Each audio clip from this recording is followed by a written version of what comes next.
Tantangan terakhir petani saat membudidayakan lengkeng adalah menjaga buah dari serangan hama. Dan salah satu hama yang paling merugikan yaitu kelelawar. Serangan hama ini bisa menyebabkan 100% gagal panen. Di sini, Mas Andra dari Kebun Percobaan Banjarsari BSIP Jestro akan menjelaskan cara efektif mengatasi hama kelelawar pada tanaman lengkeng. Ini historisnya ini dulu tanaman SDG, introduksi untuk nanam introduksi dari luar, terus baru koleksi kita tanam untuk sekalian produksi. Kalau plot ini itu ada Itoh, Diamond River sama Pingpong, generasi pertama lengkeng impor. Ini Itohnya tahun tanam 2007, dulu impor langsung pendatangkannya kan dari Thailand ya. Tanamannya sudah dipangkas karena sebenarnya lebih tinggi lagi. Nah, kalau di lengkeng kendalanya biasanya di hama paling besar.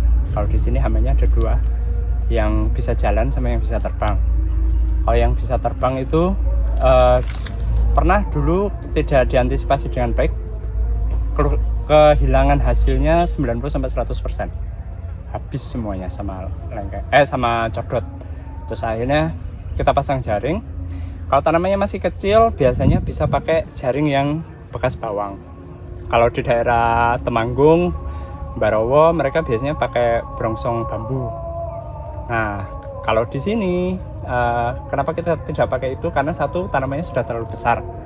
Terus dompolannya juga banyak kan.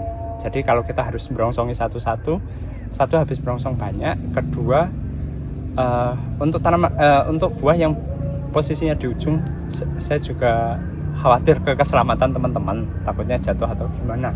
Karena lengkeng ini kan batangnya kecil-kecil biasanya, nggak cukup kuat untuk dipijak di ujung. Akhirnya kita pakai ini.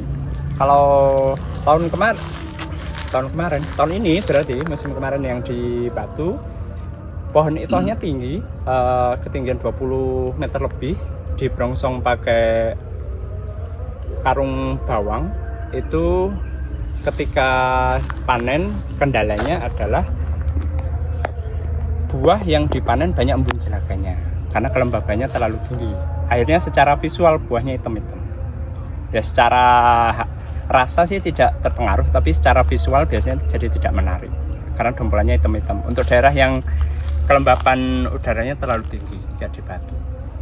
Kalau di sini pun dulu kalau untuk pohon yang sebesar ini biasanya kita sudah ya di atas 4 meteran lah, kita sudah nggak pakai keranjang karung bawang, lebih milih pakai jaring ini ya, walaupun tetap ada potensi browot.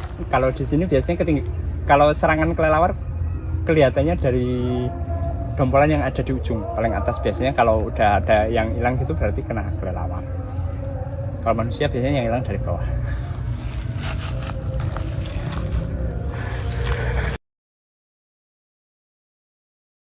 Ini Itoh. Kalau Itoh itu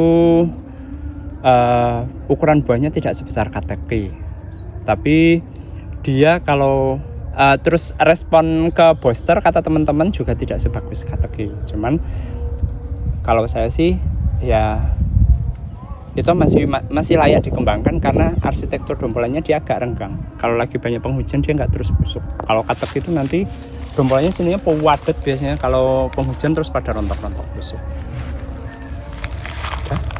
Selain sangat efektif, pengendalian hama kelelawar dengan jaring ini sangat hemat biaya.